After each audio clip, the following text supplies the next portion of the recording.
Do I have to go?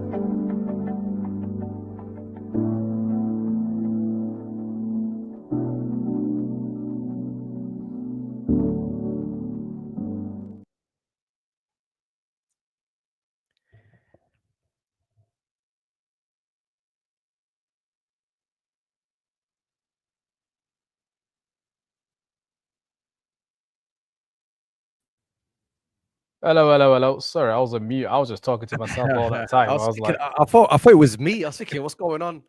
nah, you're good, you're good. Hi guys, welcome to Huddle TV. We're here to discuss United and obviously what's going on tonight. So interesting topic.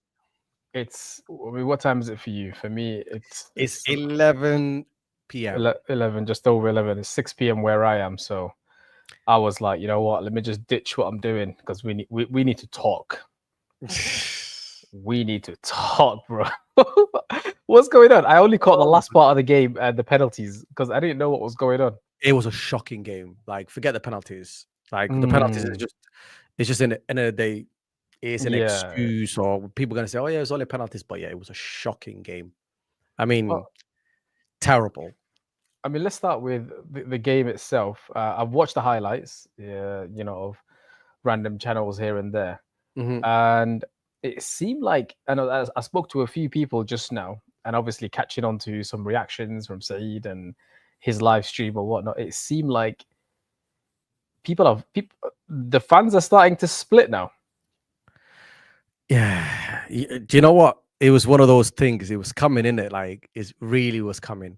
Yeah, I told you last time. I said to you when I was saying he's gonna get himself fired. I remember we just pretty sure about that, and I was saying to you, his problem is going to be himself. He's picking the wrong side, the wrong players, and he's very adamant on it. Like he's sticking with it, and this is the result he gets with that. He still keep playing Dallo. Dallo is his man. Like he cannot bench him. And do you know what I saw at the end just then of the game? Because obviously I didn't watch the whole game. I saw De Ligt overlapping on the left. I saw De Ligt overlapping. We should have won the game, especially the last 15, 20 minutes. But no, I mean the way it's sounding on Twitter and everywhere, it's like it's very chaotic.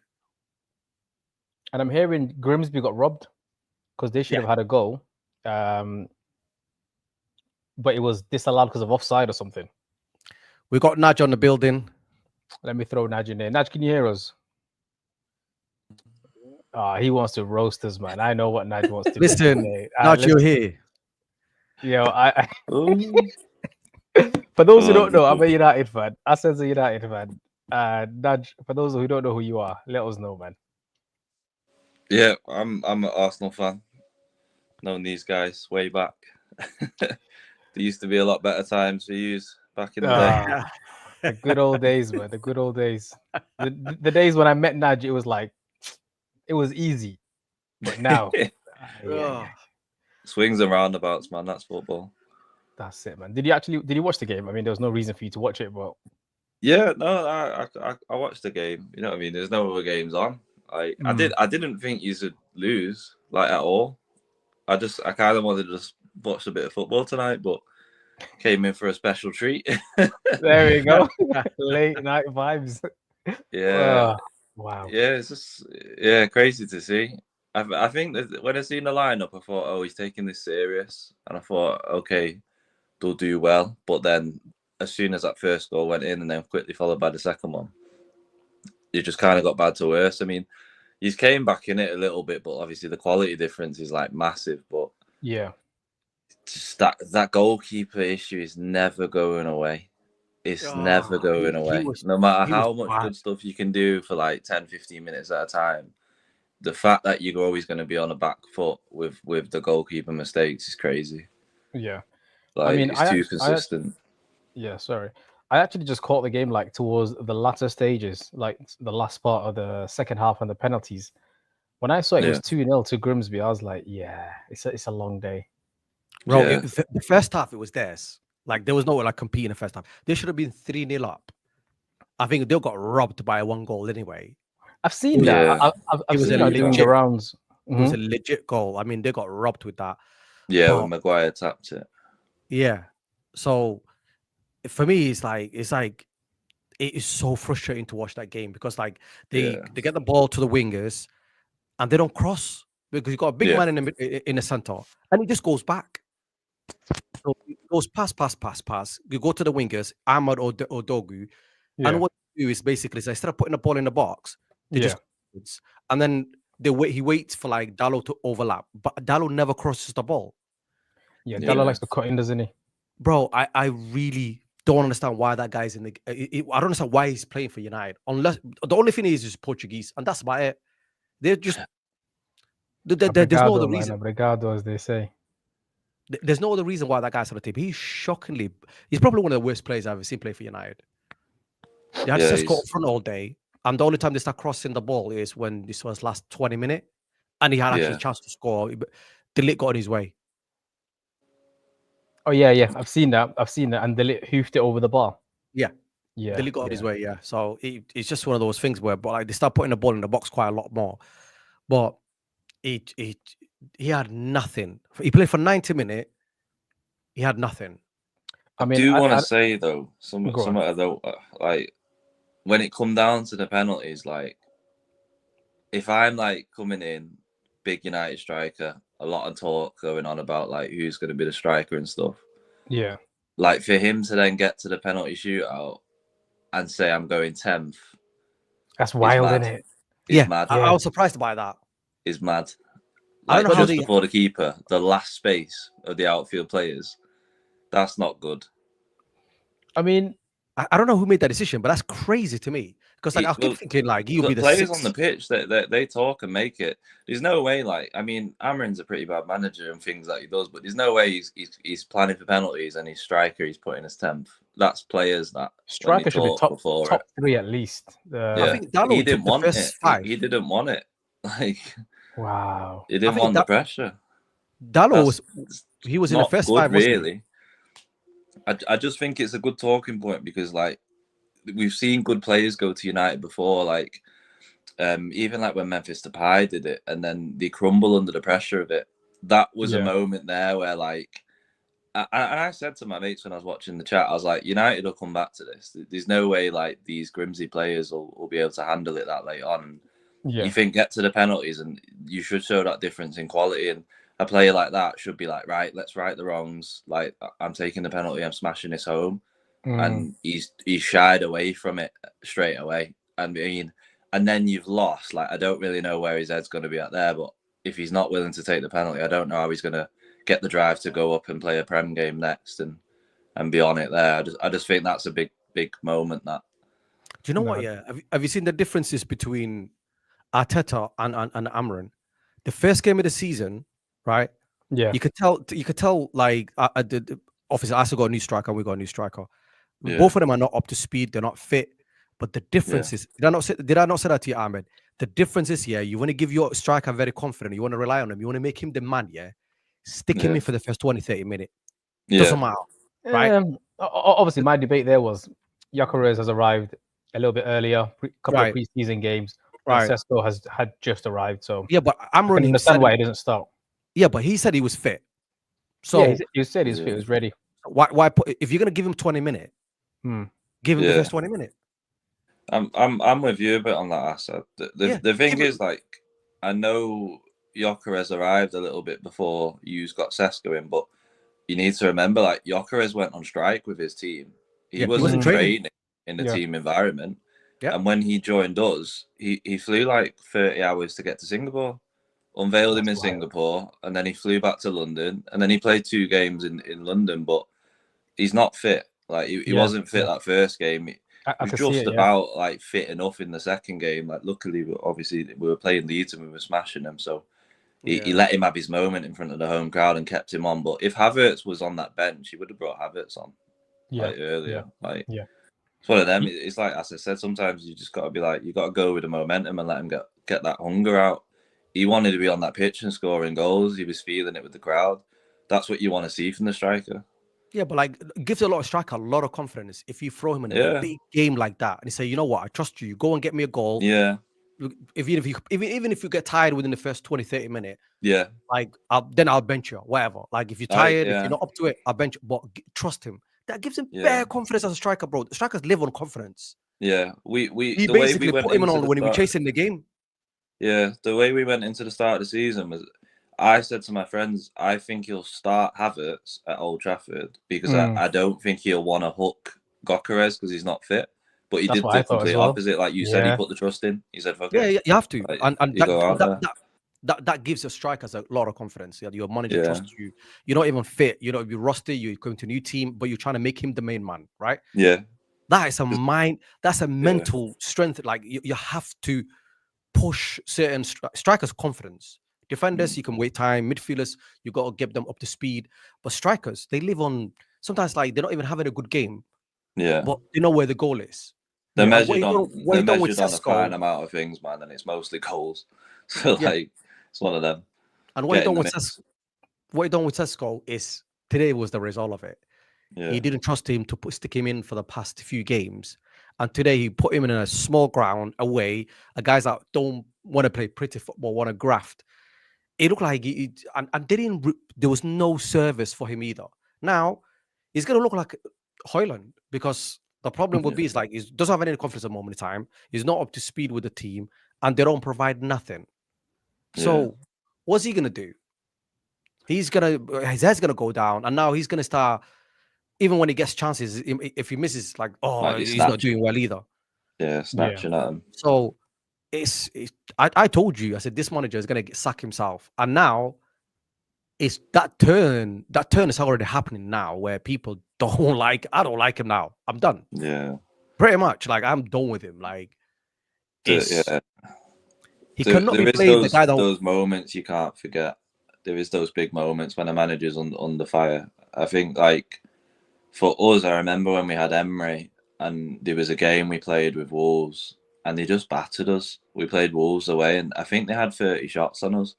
And I've never really seen anything like it. They outplayed us in possession. And that was going from watching Wenger for years and watching us like always take possession. Even if we got beat, we'd probably still have like most of the ball and be ticking it round.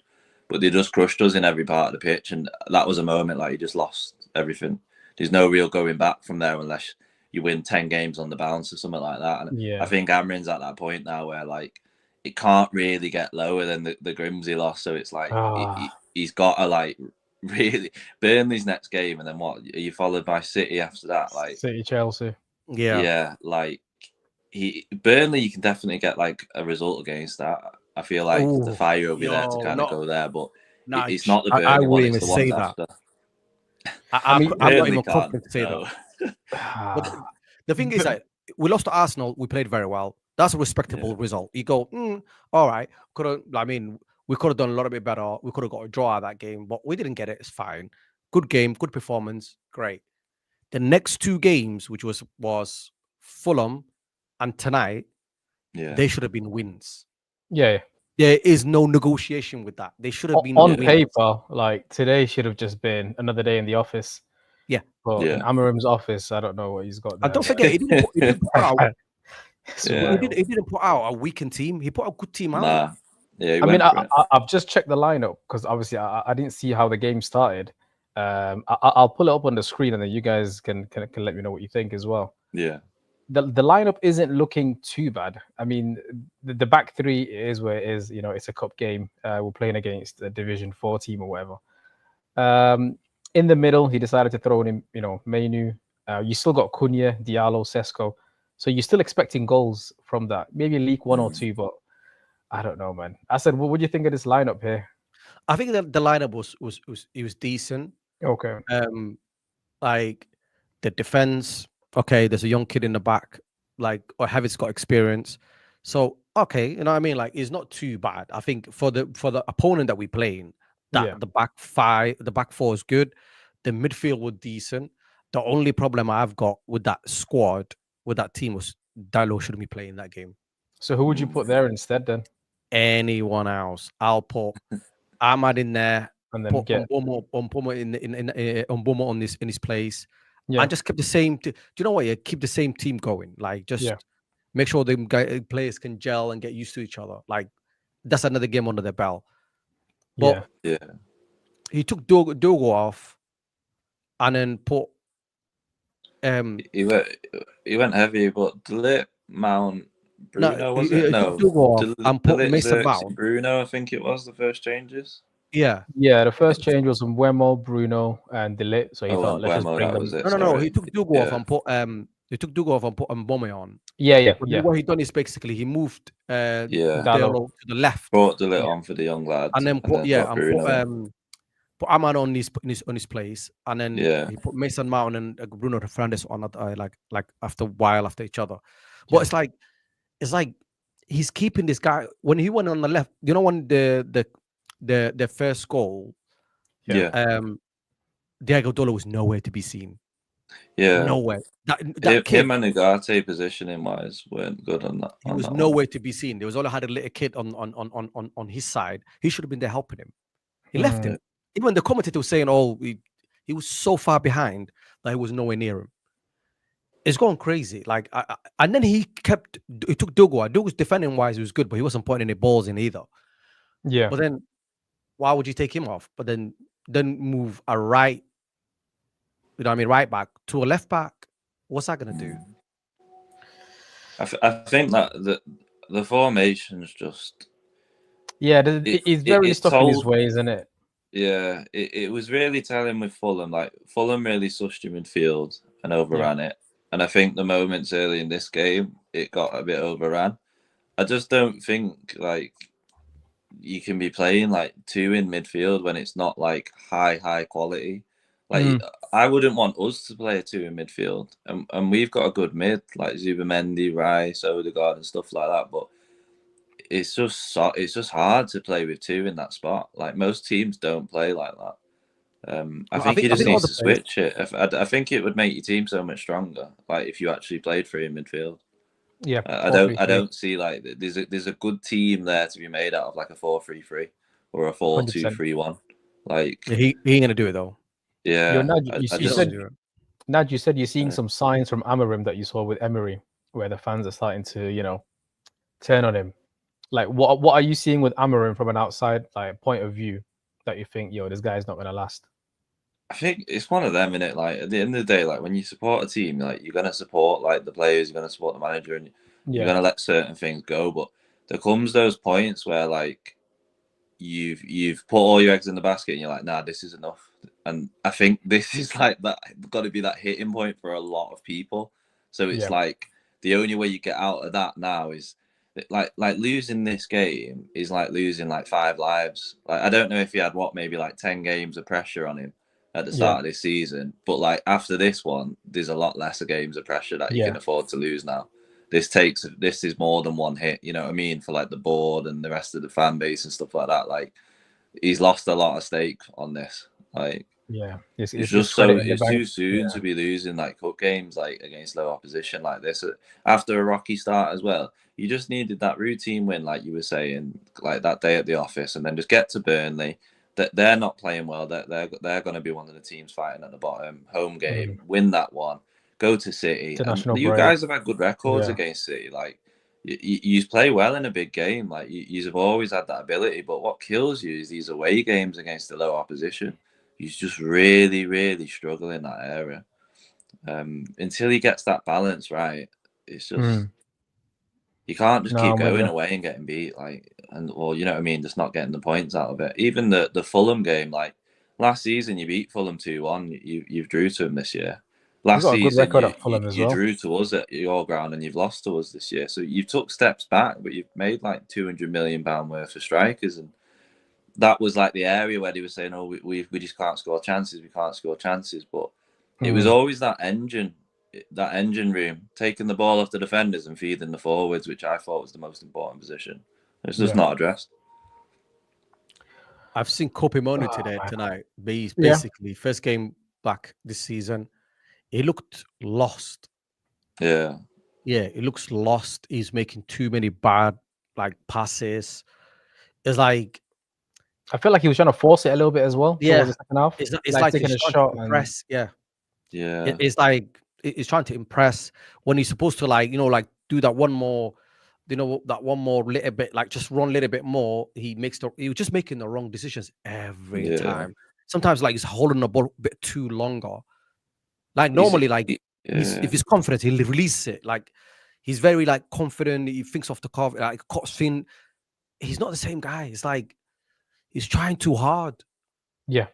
And I think this is what annoys me. It's like the players that were doing well for us now, they desperately trying to do too much. And the players are doing so terrible. They're getting picked every week. Diego Dolo, we lost the goal last week because of him. He's been so bad over the year, but then he's still playing. And then the players that you've won on the pitch, people like Kawamenu, it's like they're not getting the chances and when they come in, they're desperately trying to do something, to impress. It just doesn't look right. He doesn't look like he was normally. Every time he's everything to do was rushing or he was too late. Yeah. But go ahead. Where are we at with this manager? I said. I'm done. I honestly think fully done, or you still I'm done. I'm done. To be honest with you, he couldn't even watch the penalties. I mean, he was sat in the dugout and it's all the way back. It's supposed to be with your coaching staff, near the touchline or whatever it is. He couldn't even watch it. He's basically hiding on the dugout, mate. Hiding in there. And all the managers on the pitch laughing and joking. For them, it's just can't believe this is happening. They're having a good time. It's a League Cup, man. It's not a Champions League final. Relax. Yeah, I mean, in a way, I'm glad this has happened. One less game to worry about, I guess. I honestly think, it's still early. It's still early in the season. It's time. It's the time to think about just different directions. Just get somebody else. Somebody that can deal with this. Because clearly, he just said today, his interview. I was going to ask you about really that. Sorry for the United fans. They've been supporting him, through all the hard times, stuff like that. Yeah, he's just not winning. It's not working. I mean, what does he need to do? He's got the players. We added so much goals into that game, but it's not working. I mean, it is not working. So, what do you meant to do? People oh yeah, you can't want the manager out, blah blah blah. What's going to happen here now? What's going to happen? Somebody's going to tell me, oh yeah, we're going to turn it around and we're going to win next 10 games. It ain't going to happen. No. So then what's the result? Why can't we just get someone way more experienced who's been there, done that? I get it. He's done it in Portugal. He had a lot. Different. No, but I get it. I get it. He's done it in Portugal. He's got a lot of promise. He's got a lot of ideas. He's a new coach. United is too big of a job. I felt like it was one step too big at the time that it happened. Anyways, to be fair, like William in the chats is saying, "Yo, I'm done with this club, man. I'm done." William, I don't think it's only you, brother. It's like I don't understand what we waited for to happen. He last season, I said to you, at the beginning of the season, last season was a free hit for him. Free hit, yeah. He didn't have his team. Everything was like he was testing out who can play system, whatever. Now we got the players, we got the firepower. We added almost 40 goals in our front line. 40 goals, right? It's the system, though, isn't it? It's really trying to force this. This system is not working for him, and he doesn't like to tweak it. Yeah, you know what I mean? He's not trying to you know what? Throw the two big men up front. Just do something with it. He don't want to change anything. All he's doing is he's sticking with Diego Dolo, keep messing around with the back four. The other day, I don't know if you've watched the Fulham game. We were losing, right? Actually, we were drawing, right? Mm-hmm.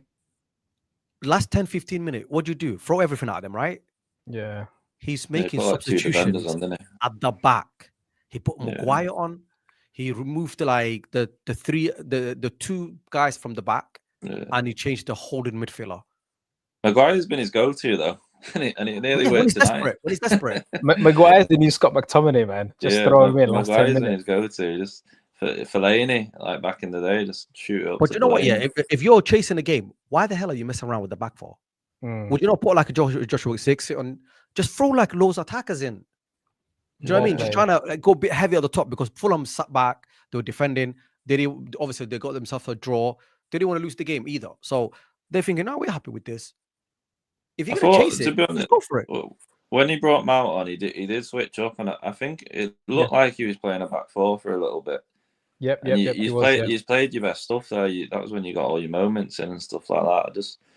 I think like going back to what you were saying about Mainu, like obviously started the game in like crazy circumstances with the mistakes and the goals going in, then it quickly had to change at half time. And he's never been the one to sit at the base and be a 6. He's better going forward. But when Bruno then comes on and is the other centre mid with you, like he's going to get sacrificed to be the 6.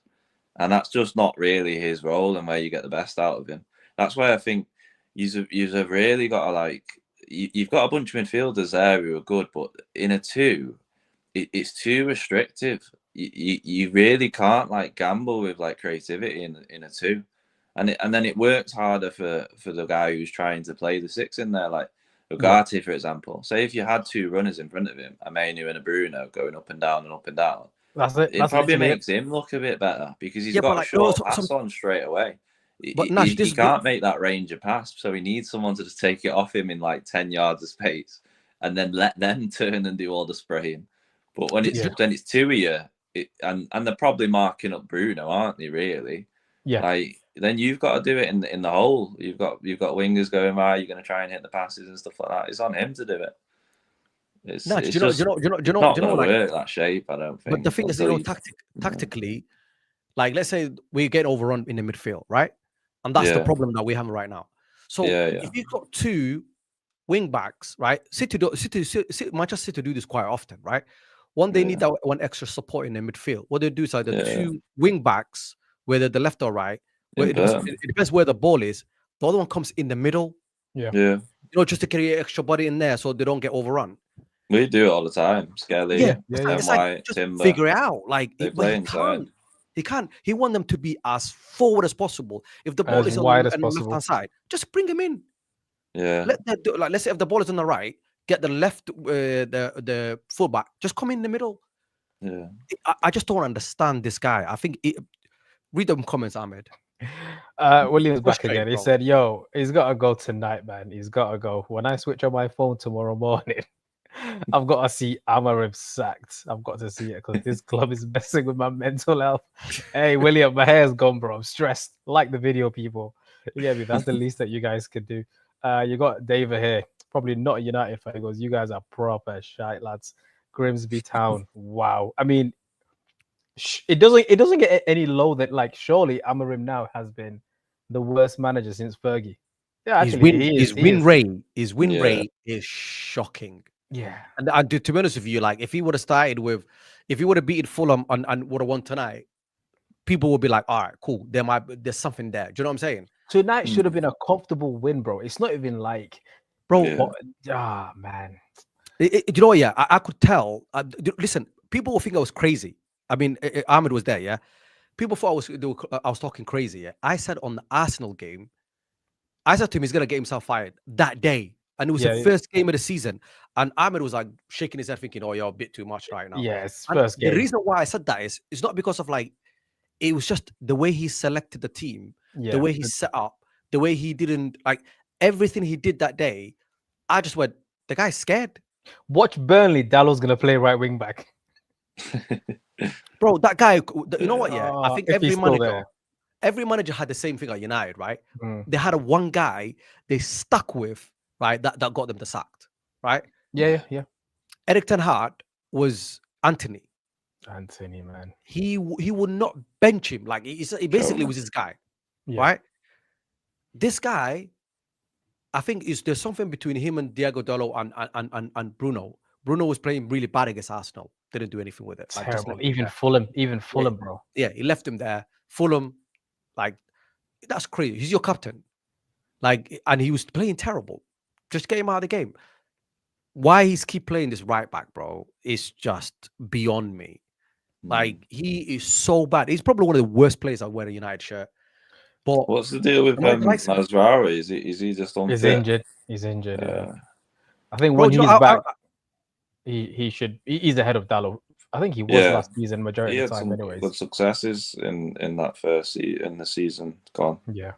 But Ahmed is there. You can play Ahmed there. He's better going forward and he's better defender.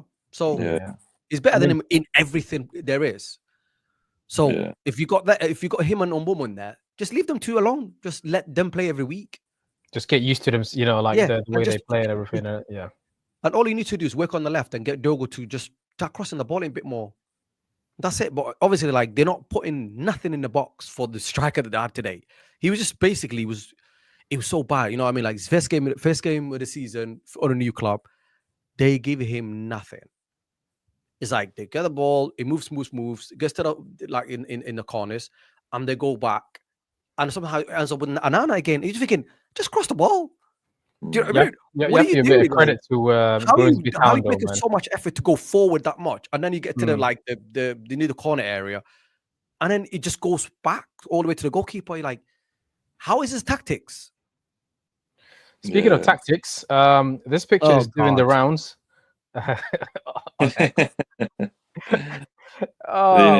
Sticker collection everywhere. It might as be that, snakes and ladders, mate. That's what he's doing, bro. It could be Pokemon cards, bro, at this rate. Bro. This has been doing the rounds quite a lot on X, but I thought when I seen this, I was like, what is he? It's like, it's actually not that difficult, man. Just change the setup a little bit. You can't play football on a pitch like, Grimsby Town. The pitch was waterlogged or whatnot. It was bad. It was bad. So you have to just, start playing hoofball and stick Maguire as the 9 nice and early. But how was the game? Second half. That's kind of like where I kind of kicked off itself, basically. Honestly, when the changes happen, like when Bruno came on, it was more. I think got more on the ball, definitely. Yeah. But it was that point where, like, it really pelted it down and the ball just wasn't zipping. Like, it was hard for the players to control it, where just a lot of the game went by with nothing really going on in the boxes. And then it kind of, like, as the rains, like, stopped and settled, like, you could play a little bit more. I know that sounds really weird, but, like, it rained, like, really heavy for a football game, and you could see it was building up on that pitch. There was a moment where I think one of the defenders had the ball, no pressure, and then he lost it off the pitch, and Sesko was in, and like, because the ball would move again, he couldn't get out his feet. Like, he was able to tackle him, like, straight away, because everyone was just stuck in one space, just in a puddle. So it like wasn't the best for that. But late on, like I was saying when I was watching it with my friends, I said, there's no way that, like, these Grimsby players will be used to the pressure that they'll be feeling in the legs at that late game. They've never felt pressure like that before. So I knew they would crack. And I knew you would get goals, which he did. Corner was, I can't remember which goal came first, actually. What was it was on Momo, like, what did the little run. Oh, yeah. Backed off cutting in and then just rolled it. A little bit of a bounce off the defender. Great goal, that. Yeah, it was a good goal. He took it really calm, but he is a good finisher when he's firing. And then I honestly think, the second half, when he got to, like, a bit late, like, I just thought it's going to end 2-0. And then obviously, I just thought, this is it. Like, we're not going to get a goal, because, like, it's like every single time we go near the box, the ball goes back, or we just make the wrong pass. And don't forget, felt like they were defending very well. I felt like you were going to get it. I just thought, if you get one, we just needed one. You'll get the second. I didn't know if you'd get a third or not, but I knew you'd be getting, like, tied it up. I even joked to my mates when I was watching. I said, I don't know if I'm a bit sadistic for wanting to see it go to penalties and watch us lose. Yo, the penalties. I mean, it's hard, the penalties were the penalties, but I think this comment ties in nicely. He goes, Manan would have done better in goal than Onana. Onana got his hands to a lot of defense. 3 of them, man. Bro, what kind of gloves has he got on? What's he got in his hands? How did he save? Well, every time, because, like, when you watch it on, because I had my TV a bit loud as well. When he hits his hand, it makes a noise in it, like, you hear it, right? I thought he's got it, and then somehow still gone inside. I think that happened 3 times. Yeah, it did. You're just thinking more, yeah. You just think how you got to the ball, and somehow you're still gone in the net. It was a proper mixed bag of penalties. Like some of them weren't very good. They were like quite central, but keeper's gone the wrong way. But then there was some bangers in there. Maguire probably had the best penalty of the day. Maguire's pens, even for England, it's just like I just knew he looked like he wanted to do that mad celebration into the crowd, but I think he realized where he was. He's got that in his locker, man. Them size 13s, he hits them. Right. Wraps his whole foot around the ball. He hits them hard, man. Bro, I honestly don't. We still relying on Harry Maguire. Hey, he clutched it, man. 2025. Yeah. He should have gone with Oli. When Oli was sacked, he should have gone with him at that point. To be fair, in terms of our set pieces, corners and whatnot, he's our the best header. He's done his bits. He actually has. Yeah. But you notice that, like when he's in the box, that's the only time they cross the ball. Yeah. I don't say Tesco is a very, very tall lad. He's actually like become like one of your key guys there. Like even today, like I know it's the opposition, we're talking about Grimsby and stuff like that, but like every ball which went up once he hoofed it, he was first man onto the head, knocking it down to the midfielder. Like he was tidy about his game, and then got his back in it with that second especially goal. That 1-on-1 as well. When he pen, like he actually he did his job well when it came down to it, especially like in that second half and onwards. But it's one of them. I hear what you're saying when you're like you should have moved away from him at a point. I mean, there was a point where you nearly got him gone to West Ham, which is like 40 mil. Like, probably should have took that moment, but. And to be honest with you, like if you look at the squad right now, he's not even one of the worst players there. So then you're like thinking, if I'm gonna start with something, it won't be him. I would throw Diego Dallo out of that squad, man. It just bothers me every time I see that guy play that football. Every time I see that guy, it bothers me. Like seriously, I've got a Dallo agenda, bro. It's not even that. I get frustrated watching that guy play football. Listen, I'm with you. I'm with you. It's like when I was talking about it, you're like, oh, it's not that bad. I'm like, now everybody can see it. It's like I see sometimes I clock on players a bit earlier. Like 2 or 3 years ago, he was one of our best players. Very consistent. Yeah, it was last. Was it not last season? No, it was like 2-3 seasons ago. Before that, maybe before last, because I think Mazraoui kind of took over last. Yeah. 3 seasons ago, I think he's done very well, but then I don't know what happened to that guy. He's just basically disappeared. He's been last season. He was shocking. This season, he's just like I'm like, why is he in the team? Like I'm with you. I'm in that camp. He should be like. Just like I will guarantee you this, he will start before Mazraoui. He will start before. No. When Mazraoui is fit, no, he's not starting before Mazraoui. He will. Bro, it's clear as day, man. Mazraoui is. Listen, I'm gonna just have a look at what William said. I've just put this up for quite some time because it's kind of like in line with what we're saying. The game's changed when he made the subs, but at the same time, we shouldn't be 2-0 down at halftime against Grimsby, man. Yeah, it shouldn't be. Yeah, I mean that shouldn't be the focus. That game should have been dead and buried. First half 3-0, maybe leak one because I'm never too confident with the keeper. But and then you got Andrew here saying, "Yo, Paul, Man United management, good player there, manager not good." So it's looking like Amorim's going to take a lot of the heat right now. Andrew, we're all in agreement that I think, and honestly, I just think we just need to cut our losses now because we're just hoping. Bro, we turn a corner, especially after the summer that we've just had. You're saying just very good transfer window, very good, bro. Very good. It's like he's got all his players that he wanted. His 2 10s, the 9. Probably need a keeper and a midfielder. So you're saying there's a team there. There's a team there, bro. There's more than a team. I'm with you. I'm with you. There's a team there. It's just like we're just waiting the manager to match what he's got right now. It's like, and obviously that negative lineup and mindset that he did against Arsenal, that put me off that day. I've never recovered from that day still. And look at it now, like it's getting worse and worse. We still, how many players we played? 2 games in the Premier League so far. Yeah, 2. Bro, if we start with a new manager that is well established, that we can actually get a performance out of this team, I think it's not too late. I think we can just turn a corner very, very quickly. Or we could just wait until Christmas and suffer still. I thought start of the season he'd probably get a look in for 10 games. Yeah, I'm with you. I thought that was kind of like, I don't know, the feeling around talking to my mates and stuff like that. I thought he's probably got 10 games for him to to figure it out. And that 10 Prem games, like the first 2 obviously haven't gone well.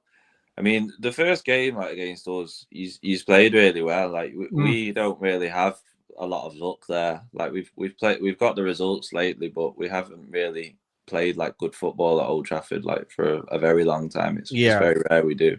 And I said to my friends who were giving me a lot of stick after that game for getting the result, I said one thing, like good teams find a way to win. We did find a way to win. Facts. We actually missed probably the best chance of the game with Madueke as well. So it could have been even more of a wild score and it's been a 2-0 if Madueke just hit contact on that ball. But like it's where you go from here. Like I heard a lot of like, we're good, we're going to be fine, we're going to be fine. And I said, listen, if you struggle away and if you go away to Fulham and don't get 3 points, 1 point in 6 out of 6 doesn't look very good. And you soon forget that performance and that effort you put in against us. It's a result business. And then it came to that game, and he's got the draw again, and you got the draw. Sorry. Have you heard the manager's comment on that game? All the momentum's gone. You had a bit of momentum when you had the performance against us, and he's really needed to stick something out there with Fulham and show that you can get the points in the bag. And I think from that, obviously now it's gone into this.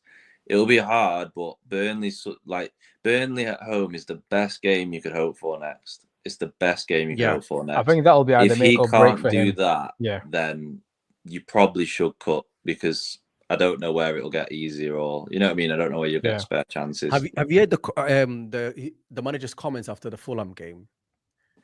He said, "Remind me." He said basically when we were 1-0 up on that game, we wanted to defend our lead. They just wanted the result. You're just thinking, how early is the game? Like they scored quite early. It wasn't like last 10 minutes. Why would you be thinking about like defending a 1 goal? Like how does that even make sense? How could he even come out and say that in an interview at the end? Because we just basically scored, and then they were just not thinking. They were only thinking to defend their lead, and we let them have the ball, and just thinking, what? This is Manchester United, mate. Yeah, and that's on him. That he needs to get that across then. Quick. Nah, man. It's on him to make that change. If he sees that, he's got to tell him. Last season, he was saying all the right things. This season, he's not saying the right things. Called pressure, man. Pressure. Andrew again, from 2000, I've been supporting Man United 25 years, and this era is very poor. Amorim can't manage United. I can bet as a fan.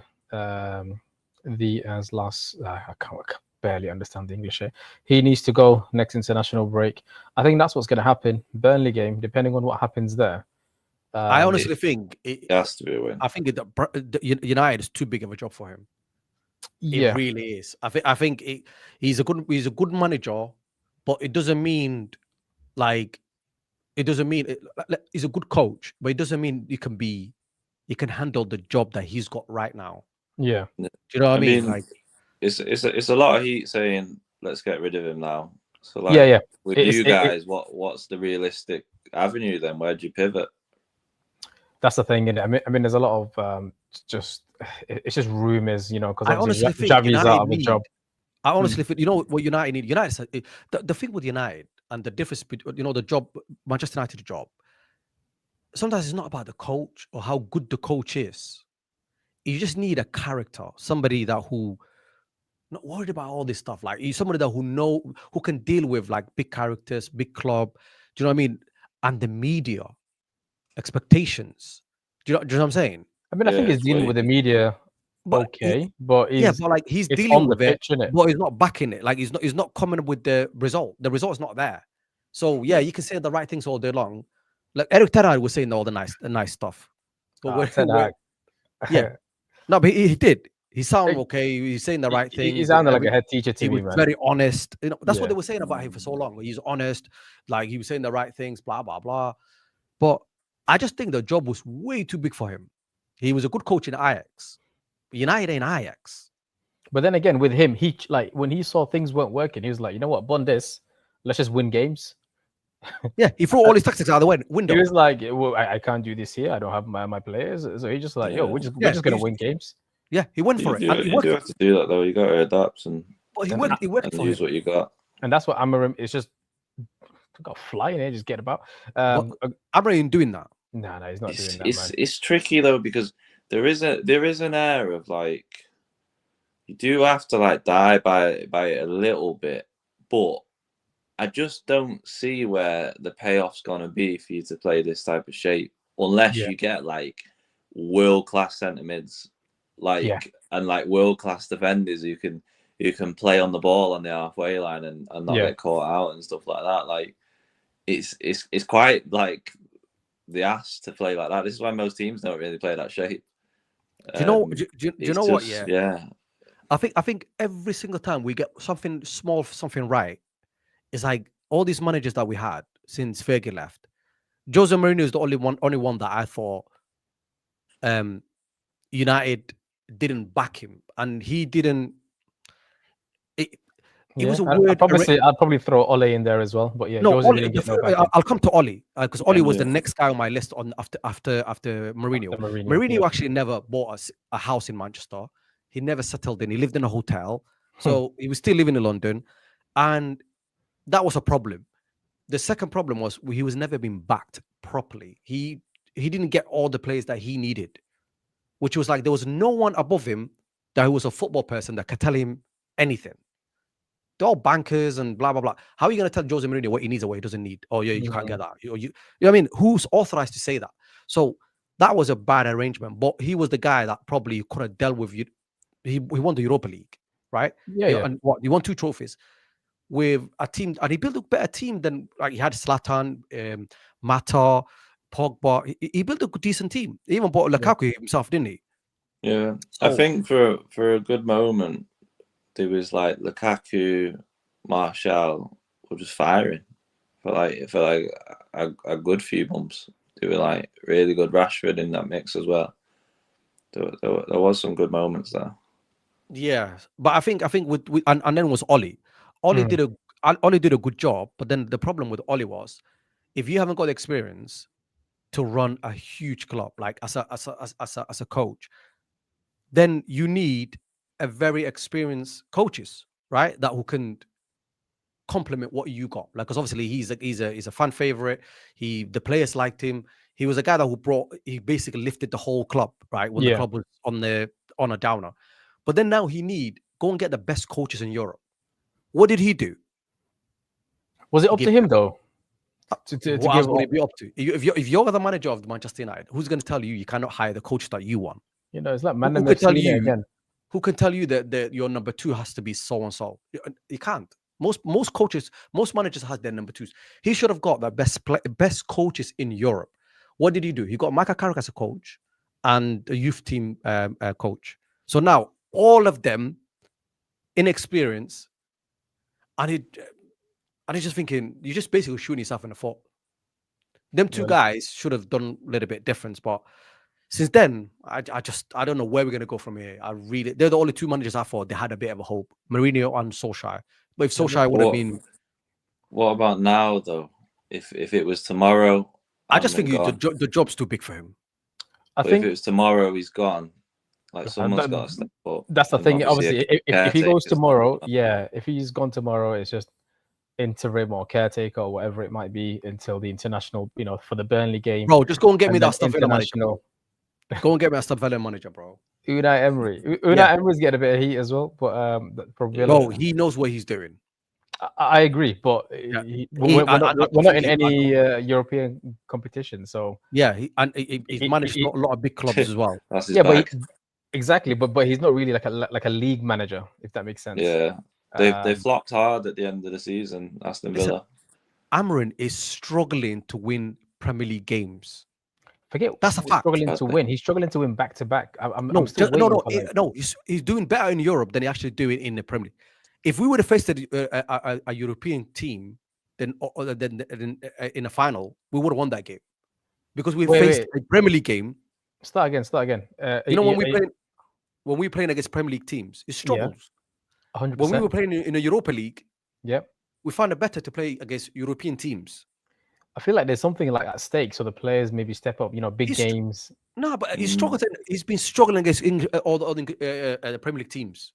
No, I mean they did pull off a couple of performances against like your Cities and your Liverpools or whatnot here and there. So yeah, you've got them in the bag. Listen, you always have that ability to react to them games. You don't need to. There's no motivation needed in the big games. Yeah, all the players will be up for it. They feel that the crowd pushes.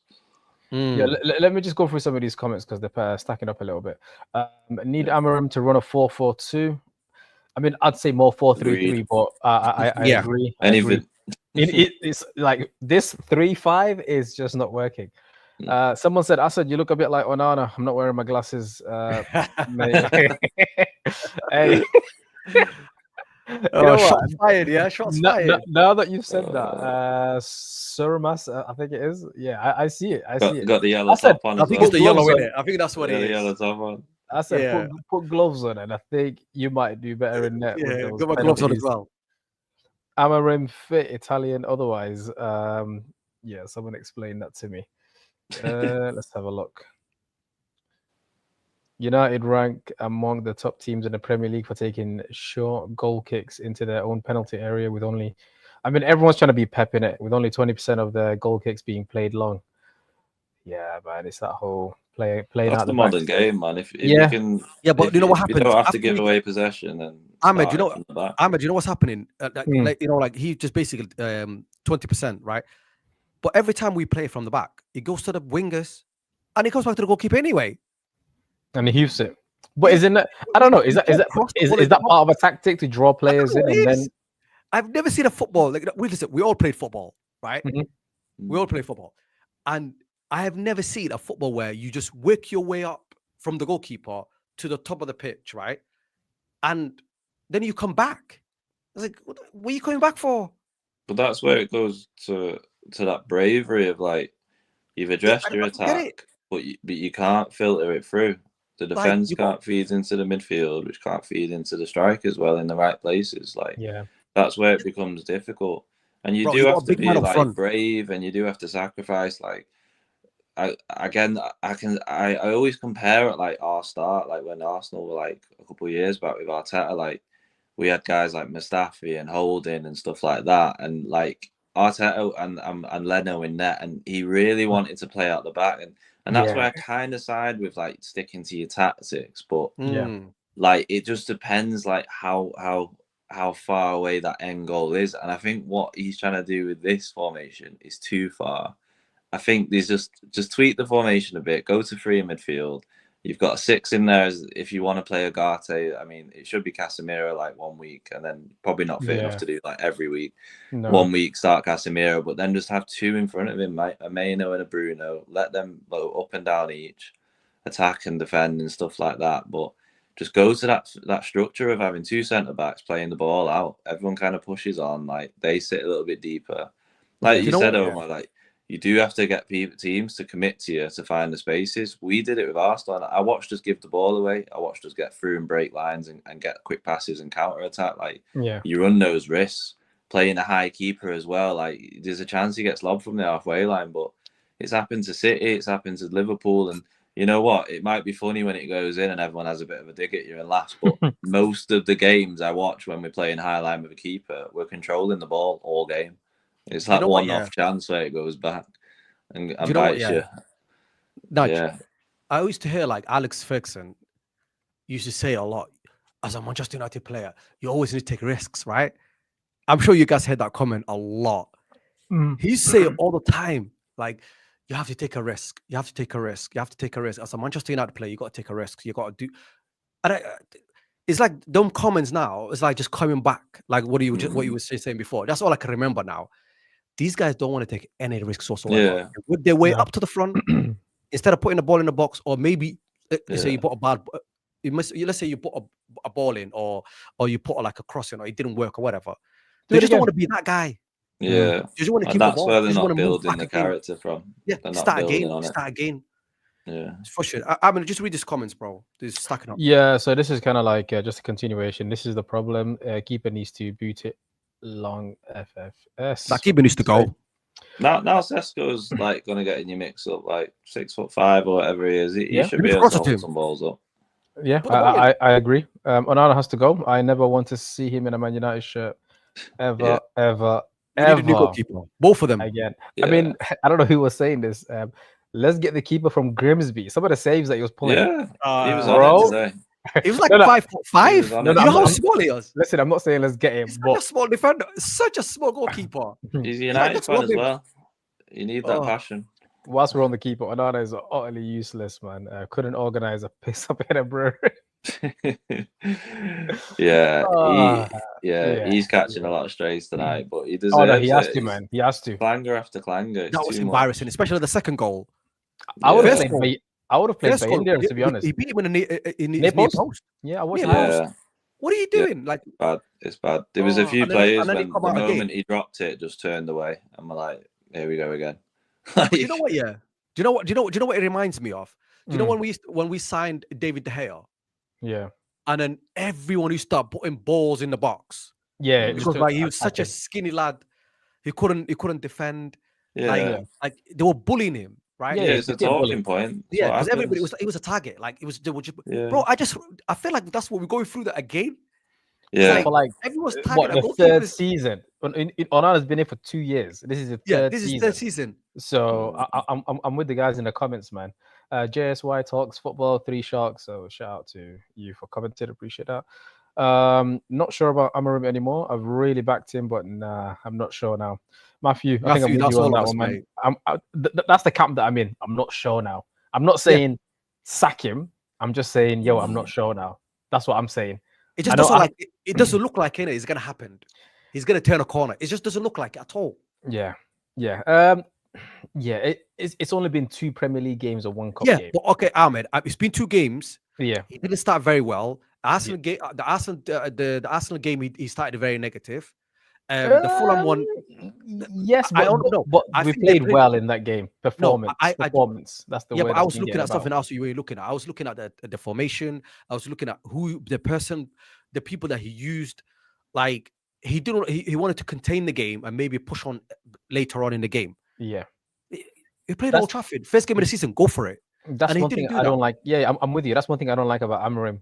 Even last season, these are some of the mistakes or red flags that creep up. It's like, yo, his team selections, his substitutions, the formation is the formation. It is what it is, isn't it? Bro, you're in 1-1 in Fulham, the second game, and then instead of pushing this like last 20-30 minutes, putting another strike on him, put Joshua Zirkzee in, just put more forwards on, right? What did he do? He's putting Maguire on. And he put but he's putting Maguire on to attack as well. He's but we weren't attacking. Just in case we got a corner kick. Maybe that's the reason why he put him on. But you can't. That's not. You can't chase a game and put defenders on. You can't he's using his subs for defense. Yeah. When he's chasing the game, this got to end, bro. For me, it's like, and you know what? One of these main excuses all last season was we don't have enough time to train. I need more time. With the team, with the in his training ground, and you're playing a 1 week a game now. What's no excuses, man? What is it now? JSY. So much time. Let me just shout out this brother here, man. Shout out to you, Grimsby, because that's where he's from. So yeah, man. Big up Grimsby. Well done, guys. Well done. That's it, man. It's gonna be a loud night. Well deserved. They should have been 3-0 up. Yeah, this is what football's about, man. Like, you know what I mean? He's never gonna forget that game. That's it. Them cup games, man. Yeah, I wouldn't if I'm in League 2. Played well, JSY. Fair play, man. Definitely. I'm literally just going through them. I'm not going to miss one unless it's like, the tactics don't work. Your substitute decisions didn't make sense. I think at halftime, the subs initially made sense with Bruno, De Ligt, and Mbeumo. And then it was after that. You had to throw them in. All his big guns. Yeah, and then after that, I wasn't too sure. Why not start with them and then bench them later on? Yeah, I don't know, man. Maybe resting them for the weekend. When's the next time they're going to play a game? Is it Sunday? Sunday, right? Burnley. Right. These guys used to play 3 games a week. Let me tell you. Every week.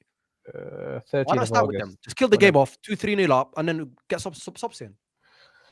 Yeah, man. Where am I? The tactics don't work yet. Cool. Helge. Good evening, lads. Good evening to you as well. 60,000 a week, our wage bill. Wow. That's bro. The stat on the Grimsby team, the team which was out there tonight, or I think including their bench, was 3.1 mil. And then annually, United's 765 mil. 60K a week. No, you're killing us, bro. I think I think they should swap the wages for a week as punishment. Especially all them United fans that went there, they should get a refund.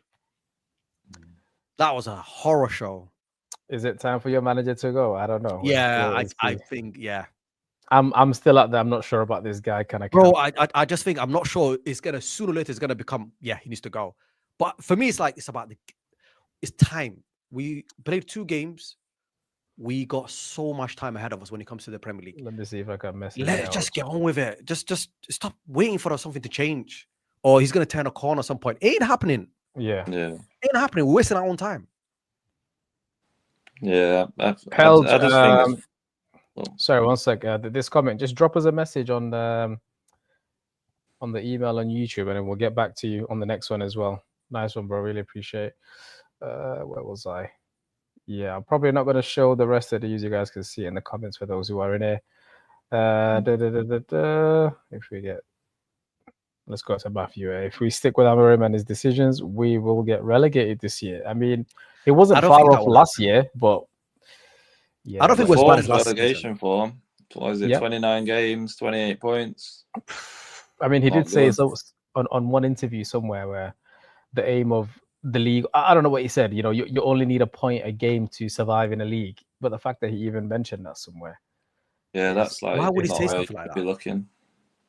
And you know what? Yeah, where's all the ex-United players?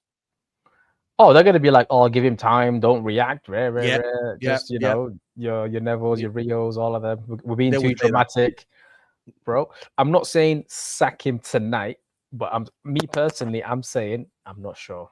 They need to start. I'll be looking for another manager, man. I'll be looking for another manager already. Me. I mean, I said what I think they probably will be. Yeah. Oh yeah. The board is probably looking at this like they probably will be, man. They have to be. I stand by it. I think he had 10 games. I think it could be a little bit less now after this. Yeah. Being honest, they could have shortened it up, maybe looking at 6 or 8. But I think they were going to let him have his summer and stuff like that. I mean, there's a couple of days left in the window. Like, do you think, like, usually United fans, like, you know a little bit more about what he's after and stuff like that, and then in links, like, is there anything which you guys can see coming in which can help you turn it around before the window closes? I think we need a new goalkeeper, and I think that keeper's coming in. Just work on that. And Lammers, is it? Lammers, from Antwerp, Royal Antwerp in the Belgian league. I mean, he's looking good. I think Eddie's better. So but the thing is, everybody looks good until they come to Old Trafford, mate. Yeah, his highlights weren't too bad, but then again, someone else dropped another set of highlights of his where he's fumbling a lot of the balls, like Onana. So listen, Onana was in a Champions League final, and he looked good in Italy. Bro, you'd think at the time, like, whoa, we're getting a Champions League finalist in our team. And the funny thing is, in Italy, he had a wall in front of him, so he had less to do. Yeah, so he looked good. Yeah, Bastoni and all that. Yeah. Let's get through some more comments, please. Cool. Honestly, we need to play long balls and grow a pair. Sesko, Cunha, Xerxes can dominate physically. McTominay was the biggest mistake to let go.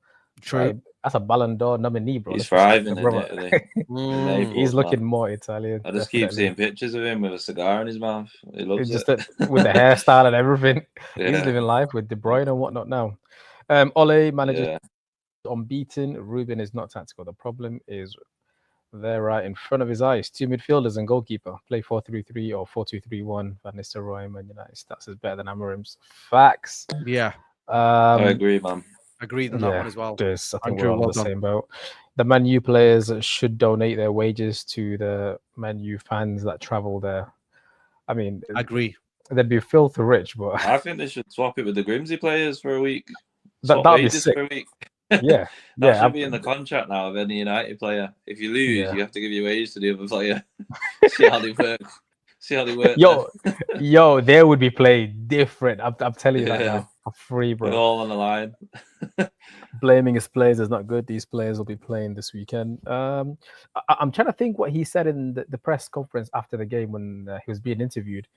He just said something along the lines of the players have spoke in the dressing room or on the field, and there's nothing else to be said. I'm not sure if you guys caught it, but he just kept saying, "Oh, the players have spoken. I think that's enough. And he just kept reiterating that. You guys will probably catch it. So yeah, maybe that wasn't a good way to answer some of the questions that was being posed to him. Amorim hasn't got a leg to stand in, a brand new front three, and still not producing any attacking threat. Today was the first day United scored a goal from an actual United player, because the Fulham goal was an own goal, so that doesn't really count. He needs to be looked at big time. Definitely looking at him. He's had 9 months and still zero progress. Facts. Good evening. I'm not a Man United supporter, but wondered if you would be happy with Southgate. Yeah, I'll let this guy answer. No, not Southgate. Cool. Okay, why Amorim needs to go? I mean, this is just a full-on conversation that I feel like I'm in someone's group chat. Yeah. He's got the same players. He needs, he needs more signings. 3,400 are highest paid. Wow. 3,400. Jesus. Thanks, lads. Drop the subscribe, smash the like. We'll do the same as well. JSY Talks Football. You know what? Let me just open up the tab right now. Cool. It doesn't matter who's in charge. The teammate. Okay, Lee Smith. You're having a giggle, aren't you? He said the team ain't good enough. Surely. No. We don't agree on that one. I think we got a decent team. I just think we just don't have the right manager for it. And even it's just like, even if he just set us up nice attacking way of, if he goes for it, I think he's traumatized from last season. It's like everything's very cautious. Everything. He's more focused. The players feel that as well. Yeah, and it's coming from the manager. I think it gets to that point, man. Like, listen, if your manager's a shitbag, mate, and he's scared, and you could tell that the pressure got to him from last season, that's gonna go into the players. Yeah. Remember when I think it was Rio Ferdinand who said it when they asked him about David Moyes. He goes, every time we played for Fergie, we never worried about the opposition. We set it up our own way, and we played our own. We set up because what we wanted. We all the teams were worried about how they're gonna deal with us. Yeah. And when Jose Mourinho came in, he was talking about tactics and how to stop the other opposition and stuff like that. That's something that they never seen or heard before. Yeah. That's just what this manager is going through that right now, where he's worried about everybody, and nobody's worried about his team. Sky Sports have said no midfield signing. I mean, the window's still open, so yeah, I think we've got a week left. I guess I've sent an email. Nice one. We'll have a look. Yeah, I've replied to him already. Nice one. I sent him the link. Nice one. Smash a like for the guys. Appreciate it. We need a goalkeeper. We need a midfielder, and we need a formation change. Otherwise, we're not going to progress at all. Matthew, I think we're all on the same page on this one. Goalkeeper, midfielder, and potentially a formation change. But then again, if you do get a goalkeeper and a midfielder, it can work. But I'm still at the not sure stage right now, man. I said, Nigel, we've been going for about an hour. Let me know, man. Let me know where else you want to take this. To be honest with you, I think we're pretty much done with this. I think. Yeah. I just hope that like a decision needs to be made, and that's it. And I think the decision should be look for another manager, because miracles ain't gonna happen. I'm telling you now. Like, this is just gonna get worse, or we win 1 game or 2 games, and then things are gonna be like, oh yeah, let's give him a chance and let's keep going. I just think it's too early. It's a very important season for us after we missed out on everything. We're playing a game a week. We can't be just hoping right now. We need to get it right. And the only way we're going to do that is just get a very good, experienced manager in. Okay. That can deal with this pressure. That was going to be my question to you. So what do you want to see happen in the next 24 hours if it was up to you? Just part ways with him. Okay. I'm done. Because to be honest with you, like, I don't like how he started the season. Yeah. The signings has been absolutely fantastic. Obviously, I'm not going to give that credit to him, because it's not his job. I mean, he still kind of has to, sit on the table. Yeah, they've done a good job. I think pretty much most of the Premier League clubs did a very good business this season. I think Arsenal did a good business. United did a good business. Liverpool did a good business. Went for it. Yeah. I think when Liverpool moved early and like big, and like City from January. Yeah. A lot of teams are like, yeah, we've got to go big. Like, yeah. Like, we've got, how's it going, mate? There's Helge. How you doing? Hi, mate. How are you? How are you, man? United fan. I can see the shirt already. Yeah, we can hear you loud and clear. Sorry for the shitty English. I'm from Norway, so. Oh no, it's fine. It's perfect. Listen, you probably communicate better to these players than what Amorim has been doing. So, how was the How are you game? feeling tonight? What was your take on it, man? Let's hear a little bit from a different perspective.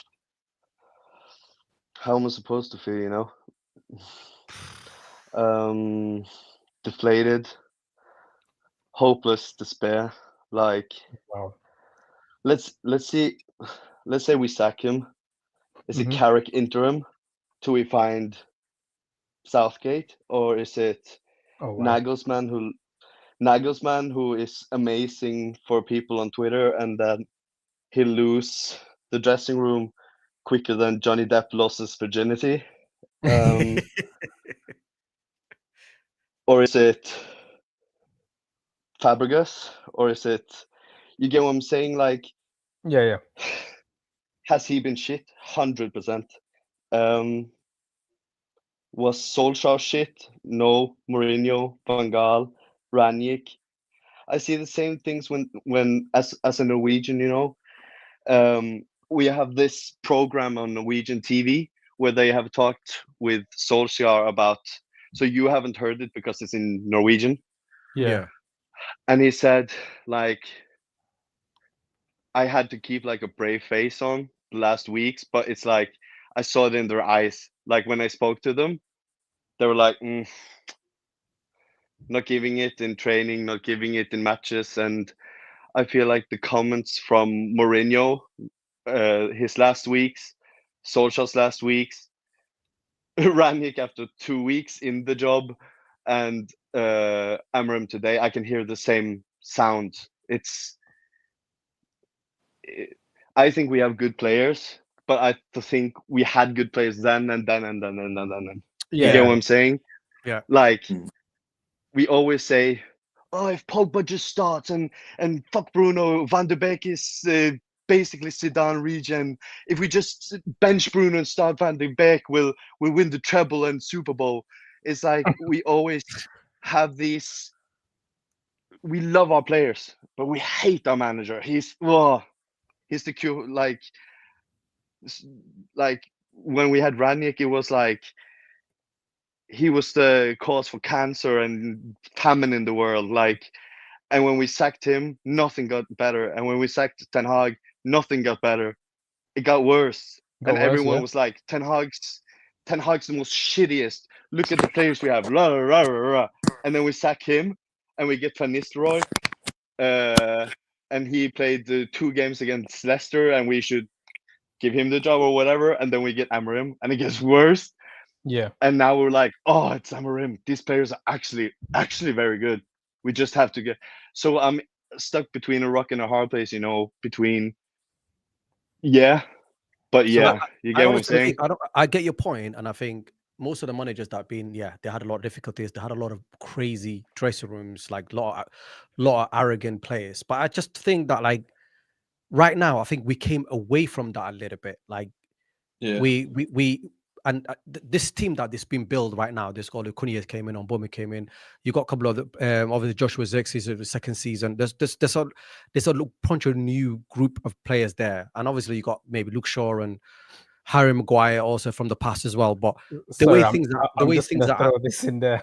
Someone's already made this. Oh, someone put his money in there. No, the Pokemon cards. What's that? I saw someone made that with the DJ set as well. Like he was sitting turning tables. It's turned out to be a meme now. Yeah. Like, why did he pull that out? Sorry, carry on. Yeah. So the problem now we're having now is I think because we had a really bad experience last season. I just think that manager's not been over that yet. I think it's affecting him. He's got better players than what we're getting right now. And the reason why I'm saying we get, but it's not, obviously we can compare the past and stuff like that all the time, and we're going to be here all day doing that. But I honestly believe that our attack last season, our problem was not scoring goals. Now we got enough guys who could score goals, but now we having who could score goals. But now we're having problems with the goalkeeper. We've got a problem in the midfield, and then we got the manager who's just basically doesn't want to change his ways, or sometimes just don't want to, like, he's not doing anything he can to win a game. If the game's not going well, just throw everything out. He's like to keep playing that system that he's got, and sometimes he just think it's not working. Just do something different. And I think sometimes you see ex-players talking about it. You got pundits talking about it on TV, and he just put 2 number 9s or do something. He ain't doing it. And I just think the only reason all these negative things are happening is I think he's really been traumatized from last season. He just needs to forget about last season and just go for it, because he's got 1 game a week and he can prepare for a longer period than he used to do before. And I think now it's not happening. And I just think I think the job's too big. It really is. I couldn't say that about Mourinho. I couldn't say that about Solskjaer. Solskjaer didn't have the experience. His management team didn't have the experience. I think that's where he messed up really, really badly. He should have, when he got the job, Solskjaer got the job permanently as a manager, he should have got the best coaches in Europe. Just go and get 2 really good coaches. He got Carrick and what was it? What was the other one? McKenna. McKenna. That was it. He was another unexperienced coach from the reserves. So and now Phelan. He had Phelan as well. Phelan was he was a 3rd choice for Fergie. He was never a good coach. He could have. It was just vibes. It was just grandpa. Right. Exactly. Remember Fergie? Fergie had Carlos Queiroz, right? He changes back his number 2 every so often. Fergie, right? So, and all of the coaches he had played different type of football. They were really, really good. He should have learned that lesson from Fergie that he worked for so many years, Solskjaer, and he should have got better coaches. He got very unexperienced. Michael Carrick just retired that season, and he became his number 2, and he got a coach from the reserve team. They didn't help him. That was his biggest mistake. But he should have been on the job.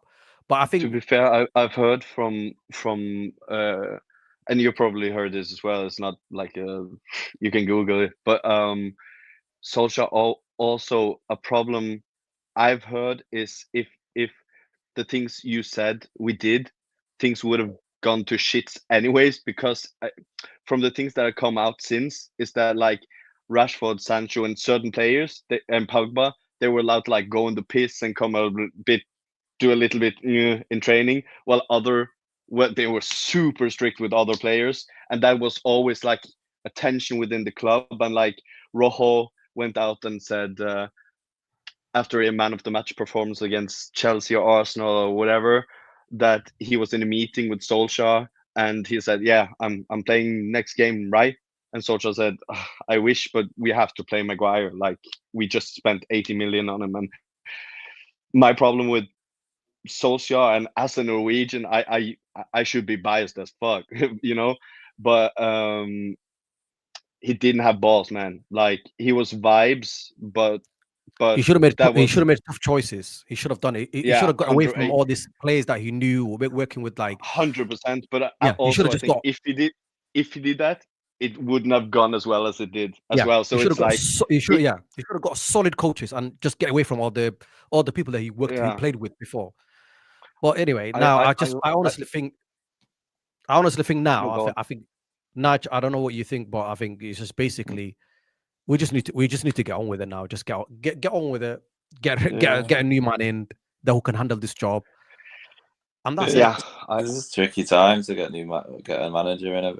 I think the only one off my head I know is maybe in a bit of a wobbly situation is Nuno from Forest. He's had a bit of a clash with the owner.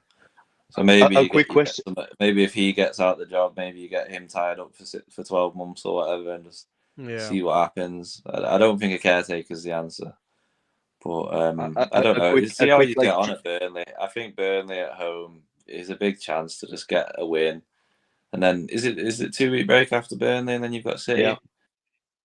Could be a nice little bit of flow, we've got Burnley, then we've got City. We've got really tough games coming up. Yeah, I think get the win at Burnley and then get off for the 2-week break, work on some stuff, get Sesko fit. I Burnley at home, tactic, but I don't think he's going to change the tactic. If we don't beat Burnley at home, hopefully just dig deep against City, and like you've put performances against City before, we've seen that. Yeah, I honestly believe that. I think we always perform against City because big teams are big teams in it. Like we did against Arsenal as well. Yeah, you do. Smaller team, you play in the big game. It's in the club. But not against Grimsby. Nope. Not them small away games. They're the ones which bite you. Yeah. That's kind of the problem, though. Like if I were to ask you, like, which team are you most confident us playing? City in good form or Grimsby? Or Burnley. And there's your answer. Like that. That says it all, really. Because I think with Burnley or City, I think we're gonna put a good performance against City, and I'm not 100% sure what we're gonna do against Burnley. 100%. That's the scary bit, isn't it? It's got to be a win. That's a scary bit. If he's draw or lose against Burnley, I think that actually could be enough for curtains to go in the week like that. I think he might not survive. Did you guys see the post-match interview with him after this game? No, I didn't tune in. Yeah, I've seen it. You guys did. So I've been a coach before as well. I actually played 3 at the back. But I looked at that interview, and he said, like, they spoke really loud for me, and he said also things like, I came in, I tried to change things, and now 8 months later, things are still the same. So I think you can say what you want about him, but he is intelligent. Is he over his head? Blah, blah, blah, blah, blah.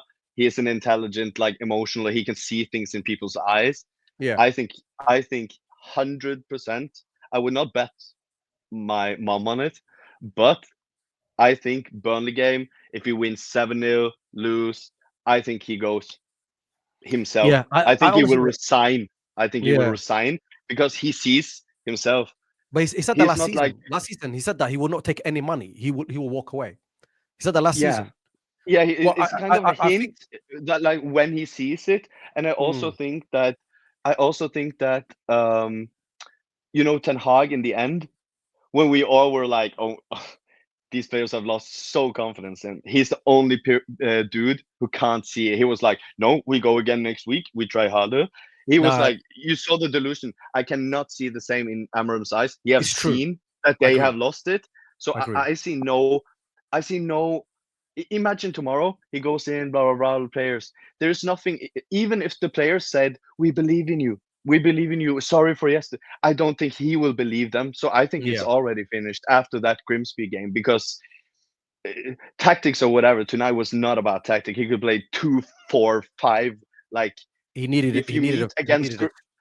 If you pull up against Grimsby and you can't win headers, you can't run, and that hasn't to do with outside wingers or inverted left backs or whatever. That has only to do with effort and respect for your own profession. And that has, like, 4-0 loss with Solskjaer against Watford. That wasn't a Solskjaer disaster class. That was players giving up. 7-0 against Liverpool with Ranić. That was not Ranić disaster class. That was players giving up. This is players giving up, and he has seen it. And I don't think, even for the club to convince him, for the players, I think he will resign. He will be the first to resign. And I think, even though it's right, I think it will reflect very, very, very, very poorly on the club, who hired a 3 at the back coach, got him Dorgu, a 20-year-old. Then comes summer, 100% of all the players that ended 15th, 100% because Anthony didn't play, Sancho didn't play, 100% of all the players that ended 15th, we say, good job, lads, stay for next season. And they stay for next season, and we buy 3 players and sell 0. So I think they have failed him as well.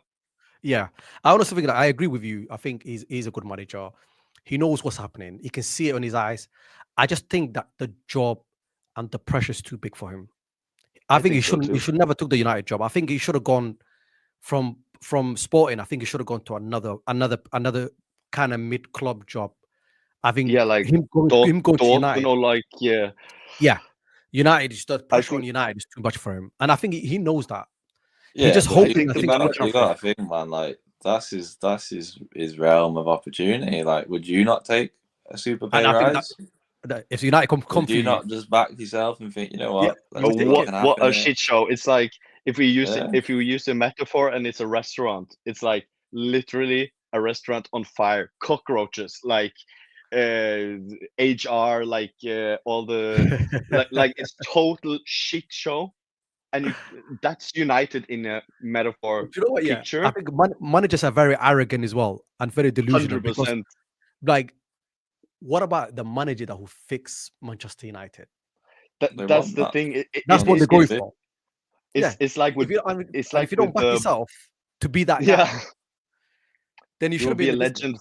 Yeah, legend forever. Like if the manager will bring back United to where they're supposed to be, that's going to be a big job and a big man, and whoever does it is going to get all the credit in the world. You will kind of get the Sir Alex Ferguson stamp. Oh yeah, he'll be your staying name like crazy. So it's kind of like this. You all know that crazy girl that you know from before.